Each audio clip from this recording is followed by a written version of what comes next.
The first night I reached the vineyard, the air tasted like cherries and rain. I rolled my suitcase along the gravel path, past rows of vines that curved like soft green waves. Lanterns hung from old olive trees, casting warm circles of light over the wine garden. Laughter drifted from the tasting terrace. Music floated above the ivy-covered wall, a slow guitar, a voice like smoke. I felt a flutter in my chest, part nerves, part hope. I had taken this summer job to reset my life, not to complicate it. My name is Lily. I'm 27, a junior sommelier, and I tell stories through wine. I checked in at the tiny stone office, signed a map with my cottage number, and stepped back outside. The night smelled like earth and crushed berries. A breeze brushed my shoulders. Somewhere, a fountain whispered. I was ready for a quiet summer of learning. No drama. No heartbreak. Then I saw him. He stood at the garden edge, half in shadow, half in lantern light. Tall. Dark hair. Clean jawline. His suit jacket was open like he didn't care about rules, and his eyes when he turned held the slow surprise of someone who recognizes a face he has never seen. We looked at each other a second too long. A toast rang out on the terrace. The spell broke. I lowered my gaze and started walking again, pretending I had not just stared at a stranger and felt a warmth rise in my cheeks. "New here?" a deep voice asked. I paused. He was closer now, the lantern glow touching his cheekbone, his mouth pulling into a smile that wasn't practiced. I could smell a hint of oak and citrus, like a wine with secrets. "First night," I said. "I'm with the tasting team." "Then welcome," he said. "I'm just a guest." He wasn't wearing a name tag. His watch looked simple and old, not flashy. I told myself to keep my distance. Guests were guests. I was here to work. "Do you know where Cottage 7 is?" I asked, trying to sound light. He took the map, his fingers brushing mine. It felt like a stray spark jumped between us and ran up my arm. "This way," he said, pointing down a path lined with lavender. "You'll pass the wine garden. It's the heart of this place. You can hear stories there if you listen." "I like stories," I said. We walked side by side a few steps, not speaking. Crickets chirped in the long grass. When we reached the low gate to the wine garden, he stopped. "Enjoy your summer," he said softly. "And don't be afraid of shadows. Sometimes they're only shade before light." I should have just thanked him and kept walking. But something about his voice lingered, like a sip you don't want to swallow yet. "What's your favorite wine?" I asked. He smiled as if the question mattered. "The kind that reveals itself slowly," he said. "Layer by layer." "Good answer," I said. "I'm Lily."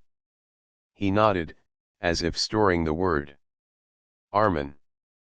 We held each other's eyes one more second. The guitar on the terrace bent into a sweet note and let it go. "Good night, Armin," I said. "Good night, Lily." I crossed the gate and followed the lavender path to my cottage. Inside, the room was small and white, a bowl of green grapes on the table, a note that read, "Welcome to a summer of discovery." I smiled despite myself. I unpacked slowly. I washed my face with cold water. I opened the window and let the night air in until the curtains breathed. I ate one grape, then another.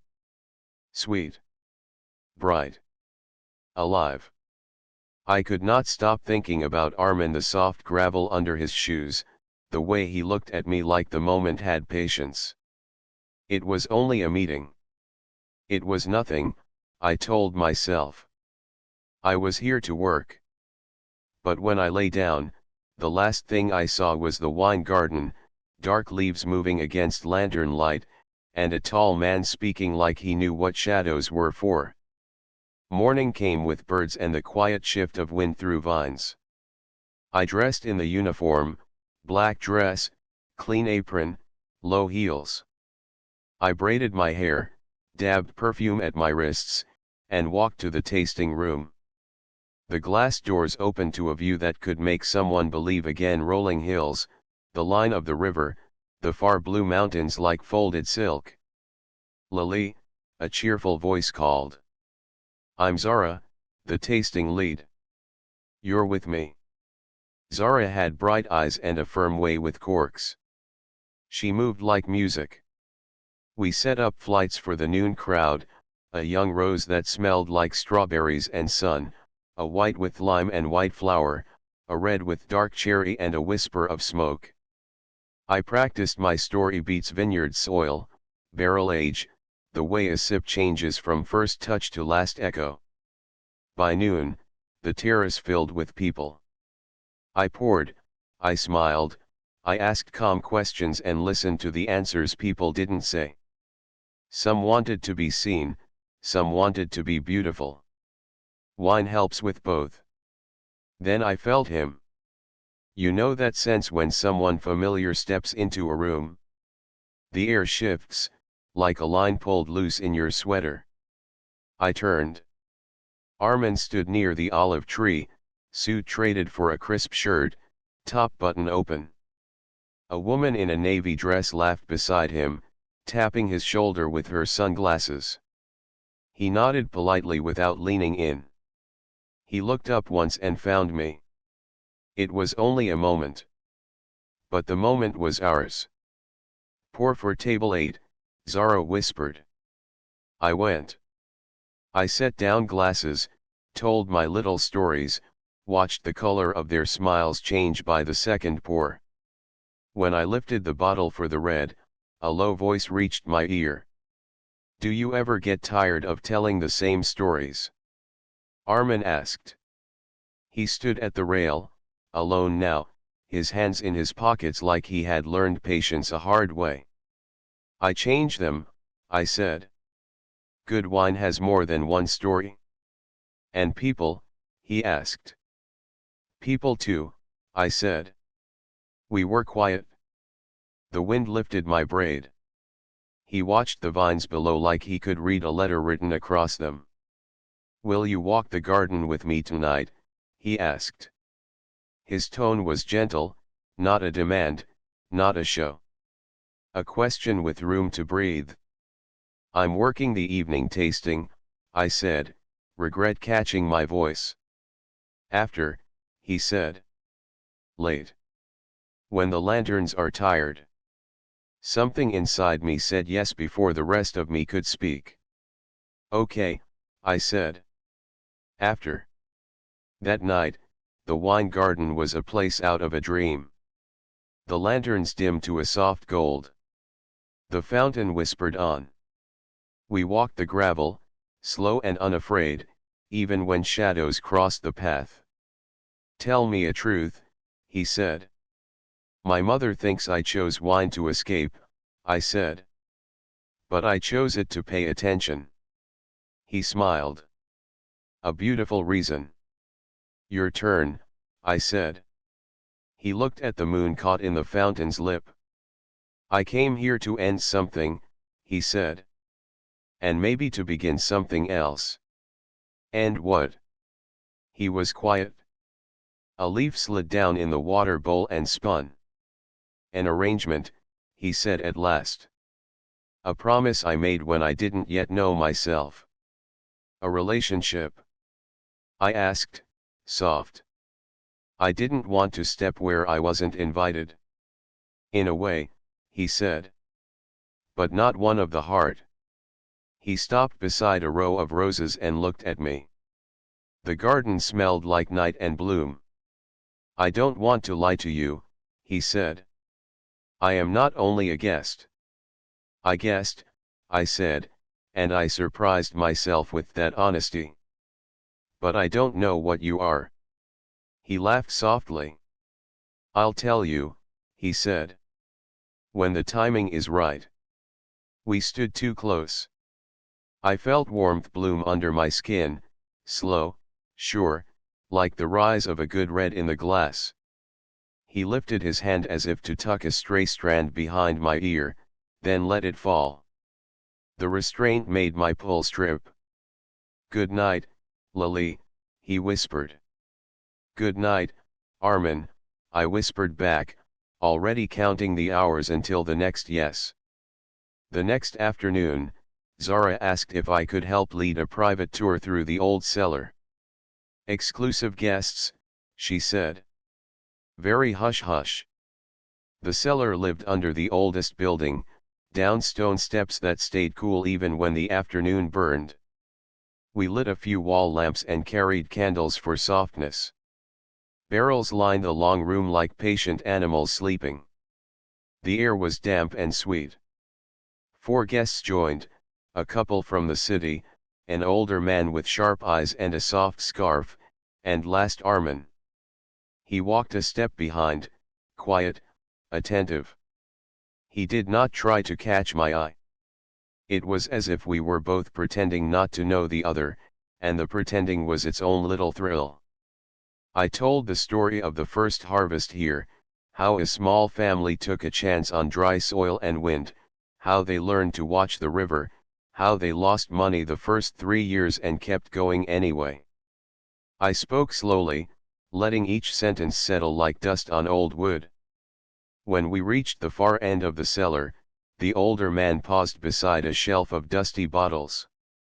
He touched a faded label with surprising tenderness. May I? He asked. Careful, I said, stepping closer. It's delicate. He lifted the bottle like a memory. Something in his eyes changed, a cloud moving. This was my father's favorite vintage, he said quietly. My hand slowed. I looked at Armin. He was watching the older man, not me, his jaw tight. The couple from the city wandered on, laughing about a wedding they had attended. I could feel a string pulling between these 2 men, the older one with the scarf and the younger one with patient eyes. Would you like to open it? I asked.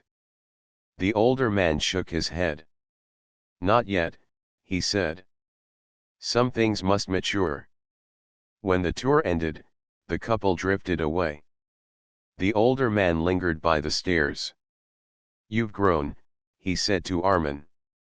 So have you, Armin said. They looked at each other like the past was standing between them, asking to be acknowledged. Tea, the older man asked. Later, Armin said. I have something to see. He turned to me. Would you show me the library? He asked. We walked a side corridor I had not yet explored. It led to a small room lined with ledgers and framed labels. Dust danced in a thin ray of light. On a low table lay a wooden box with brass corners. Armin opened it. Inside were old letters tied with wine-stained twine. He handed one to me. The paper was thin and soft, the handwriting slanted and stubborn. Read, he said. I read about frost that almost killed a harvest. About a neighbor who lent workers when hands were short. About a loan, then a second loan, then a pledge to repay by the next summer. The signature at the bottom was a name I recognized, the founding family here. Under it, a second signature, Armin's family name. I thought these 2 families were rivals, I said, confused. They were, he said. Then they weren't. Then they were again. He looked at me. His eyes were not cool. They were alive, carrying history and heat. I'm here to end the last of the bitterness, he said. And I don't know how to do it without losing part of myself. I set the letter down carefully. You start with a conversation, I said. In a quiet room. With tea. He smiled. You make it sound simple. Simple is not the same as easy, I said. But it's a start. He took a step closer. My breath slowed. Stay after the tasting tonight, he said. There's something I want to show you. And something I want to ask. My pulse answered before my voice did. Yes, I said. A summer storm rolled in at sunset. The sky turned the color of plums, then almost black. The first lightning came as a distant white thread, then a second, closer, brighter. Guests hurried from the terrace, laughing, clutching glasses. We moved people inside and stacked chairs. The tasting room glowed warm against the gray. I felt the old thrill of weather, the way it demands we pay attention. The rain started like a held breath released. Thunder walked over the hills. The power flickered, then held, then finally gave up. Darkness folded over everything, soft and complete. A few people gasped.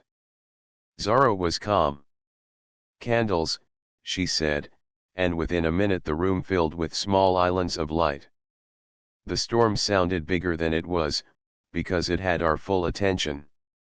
When my shift ended, the rain had softened to a hush. The lanterns in the wine garden were out, so the path looked like a ribbon of shadow. I hesitated at the door. A figure waited under the arcade. Come, Armin said. I have a light. He led me down the path, a small flashlight throwing a silver circle on the gravel. Water whispered from leaves. We reached a side gate I had not used before. He unlocked it with a key that looked old and important. Inside was a small courtyard with a stone bench and above us a glass ceiling crossed by vines. Raindrops slid on the glass like tiny comets. This was my mother's favorite place, he said. She called it the listening room. For what? I asked. For the truth, he said softly. He took off his jacket and set it on the bench, then gestured for me to sit. We were close enough that I could feel his warmth. In the dim light, the line of his throat looked strong and vulnerable at once. I told you I am not only a guest, he said. My family owns the estate over the western ridge. You can see our oaks from the river bend. The rivals, I said gently. He nodded. Rivals, partners, rivals again.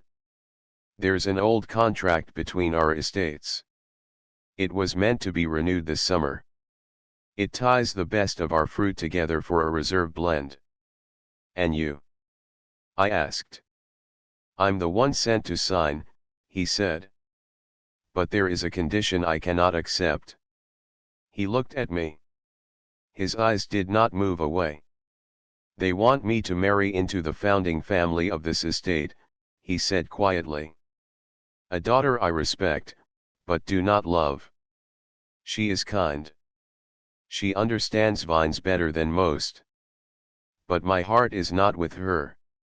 A soft thunder rolled across the glass. Is that what you came to end? I asked. Yes, he said. And maybe begin something else. We sat in silence. The rain traced lines that looked like fate and then faded. Why tell me? I asked. Because I don't want my silence to turn into a lie, he said. Not with you. Heat lifted through me, slow and steady. I felt it in my chest, in my throat, in my hands. I wanted to touch him. I wanted to memorize the angle of his mouth and the sound of his breath as the rain slowed to a silver murmur. He lifted his hand, waited for a pause, and then touched the back of my fingers. The contact was light, then surer. He wove his fingers with mine, and the simple act felt like a decision. Lily, he said. My name in his voice felt like a promise. I moved closer, only an inch, then another. He smelled like clean cotton and oak. When our foreheads touched, something inside me unclenched, like a door opening in a warm room. We kissed, slow and tender, the kind that tells more than it asks. No hurry. No show. Just the truth we had both been listening for. When we parted, the rain had stopped. Whatever happens next, we tell the truth, I said. Always, he said. The storm rinsed the world clean. By morning, the vines glittered like they had been brushed with glass. The big summer auction was set for the evening, with guests arriving from the city, from the coast, from places where a bottle can sell for the price of a car. It wasn't only about money. It was about honor, the story of a vineyard told in numbers and nods. Zara handed me the list. You're on the reserve table, she said, eyes shining. I saw the name at the top, the Two Ridges, a blend of fruit from both estates. A vintage made only twice in 20 years. The family contract had created it. This bottle was a memory in glass. Armin found me near the roses. Can we talk? He asked.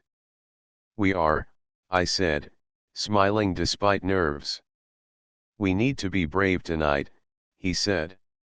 There are people who want to keep things as they are. They will not be gentle. A small chill moved along my back. What can I do? I asked. Just be yourself, he said. People listen to you. The auction began under a canopy of lights. Long tables gleamed. Crystal shone. A soft breeze kept the night from turning heavy. I poured for collectors with careful hands, told stories that were true, kept my eyes open.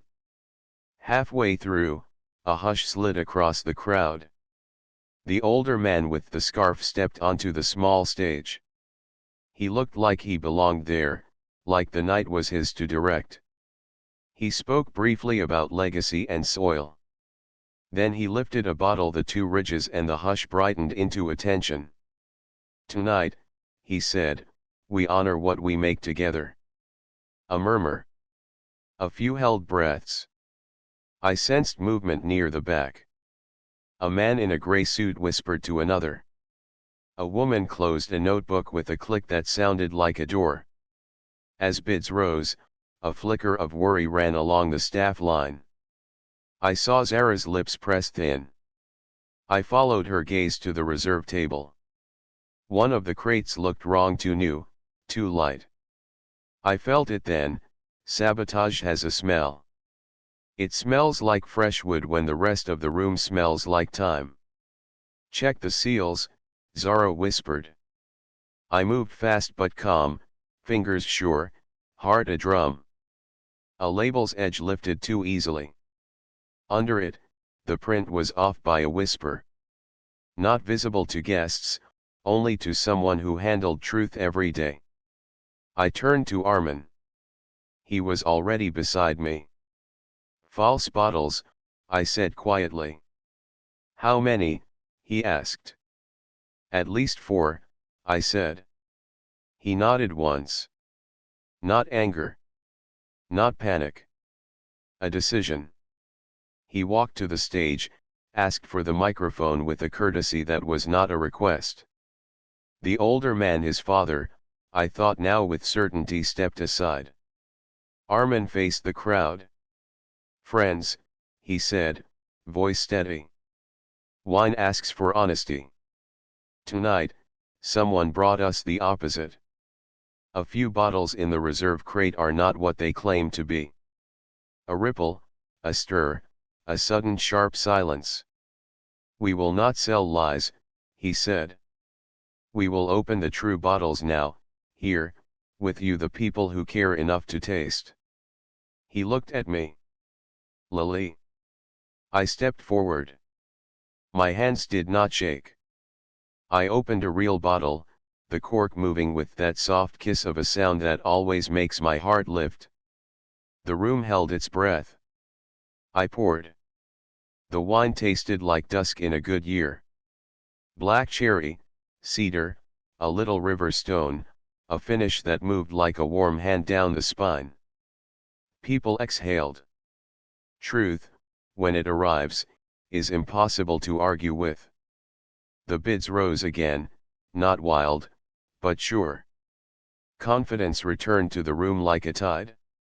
When it was over, the two ridges had set a house record.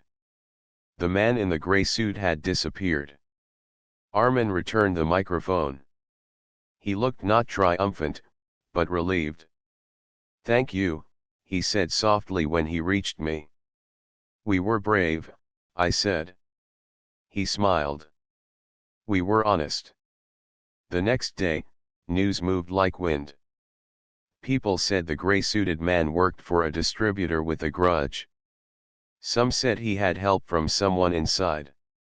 Others said the sabotage had been years in the making. Rumors grew like vines left wild. Zara found me in the library. "You have a visitor," she said, eyebrow raised. The older man with the scarf stood by the window, sunlight painting warm bars on his cheeks. He looked tired and kind. "Tea?" I asked. "Please," he said. We sat. The steam rose and faded. "Thank you for last night," he said. "You and my son saved more than an auction." I met his eyes. "You are his father," I said. It was not a question now. "I am," he said. "And I have been a stubborn man." He told me about pride that soured into distance, about deals made when his son was too young to understand the cost, about expecting loyalty before earning trust. His voice held no self-pity, only the quiet ache of someone ready to change. "I have asked Armin for forgiveness," he said. "Now I ask for patience." "Patience is easier with tea," I said, and he smiled. Footsteps sounded at the door. Armin entered, paused when he saw us, then relaxed. "We found the inside man," he said. It was the assistant cellar master. He had debts. He thought he could fix his life by ruining ours. The older man closed his eyes briefly. "We will be fair," he said. "But firm." "There's more," Armin said, looking at me. "The marriage condition is off." They saw what honesty can do for a brand. They want to partner in truth now. Relief moved through me like a warm tide. I hadn't realized I had been bracing for a blow until it didn't land. "So," I said, trying to sound casual and failing, "what now?" "Now," Armin said, stepping closer, "we plan the future we want. Not the one others wrote for us." He reached for my hand, in front of his father, as if to say, "There are no shadows here, not for this." His father stood. "I'll leave you," he said. "But, Lily, there is one more thing I must say." "Yes?" I asked. "Thank you for telling stories with care," he said. "You made people listen when it mattered." When he left, the room held a soft light. Armin and I stood with our fingers linked, saying nothing for a long moment. The quiet was full. "Come," he said at last. "There's a part of the wine garden you haven't seen." We walked to the western edge, where the vines bent toward the river. A wooden gate led to a tiny terrace with a single table and two chairs. The view took my breath. The two ridges faced each other like old friends finally ready to speak. "This is where the reserve blend was first imagined," he said. "Two families. One table." Someone drew a circle on a napkin and said, "This is us, if we're brave." He set down a small bottle he'd carried and two glasses. "No labels," he said. Just taste. He poured. I lifted the glass. The scent rose, plum, graphite, a quiet violet. The sip was deep and patient, a story told with trust. Do you like it? He asked, almost shy. I love it, I said. He exhaled. Good, he said. Because I made it? I stared, then laughed, then felt my eyes prickle. You made this? I asked. When? Nights, he said. Weekends. Quiet mornings.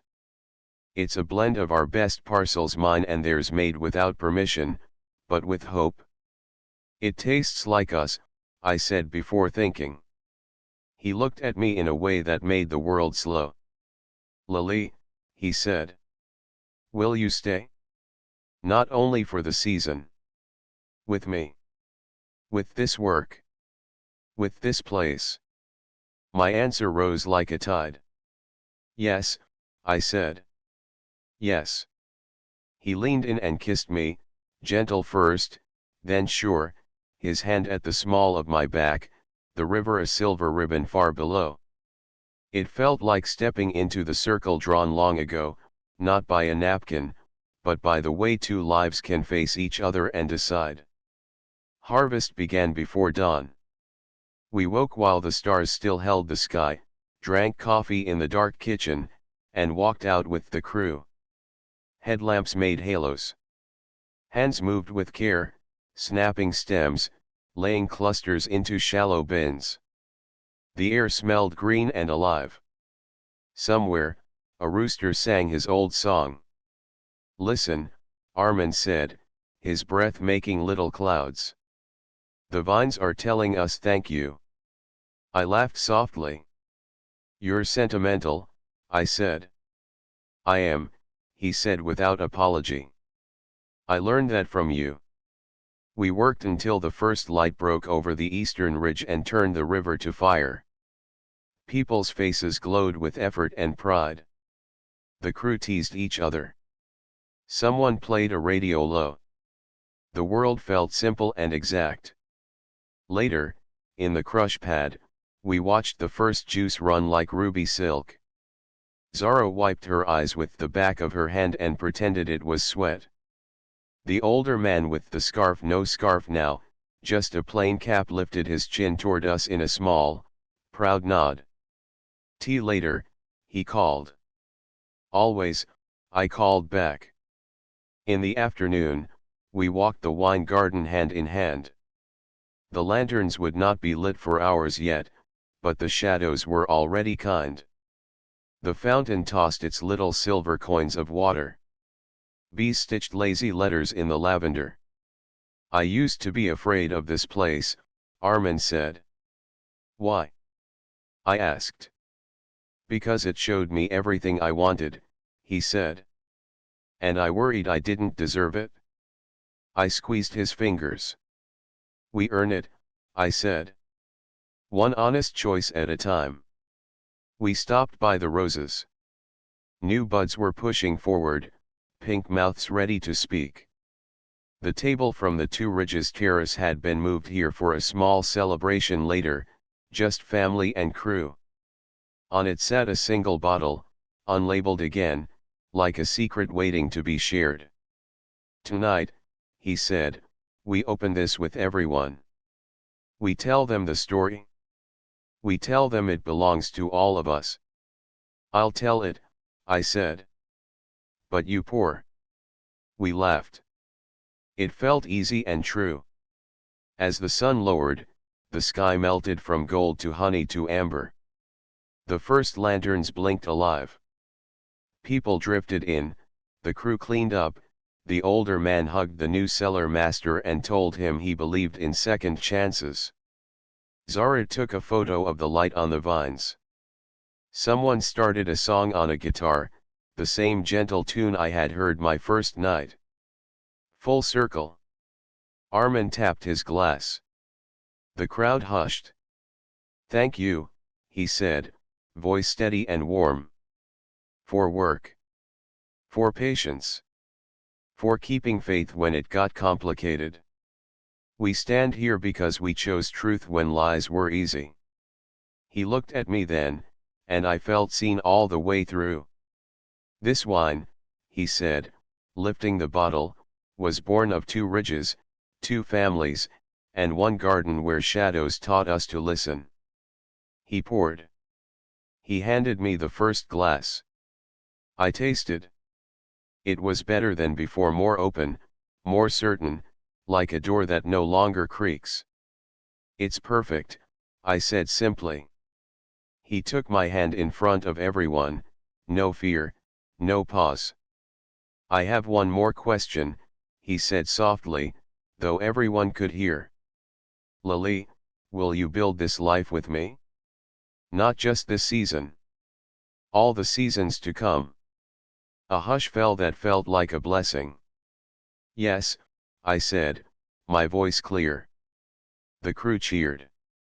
Zara whooped and wiped her eyes again. The older man clapped his son's shoulders and held him longer than a moment. We danced in the wine garden under lantern light. We laughed. We tasted. We told stories that belonged to all of us. The night grew tender around the edges.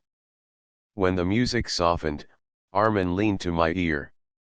Do you remember what I said? He asked. About shadows. I said. He nodded. They're only shade before light. I looked around at the vines, the lanterns, the people we loved, the glass in my hand reflecting tiny stars. I felt the truth settle inside me, deep and sure, like good roots. Then let's keep walking, I whispered. Together. We did, down the garden path, where the shadows were kind and the light waited patiently, just ahead.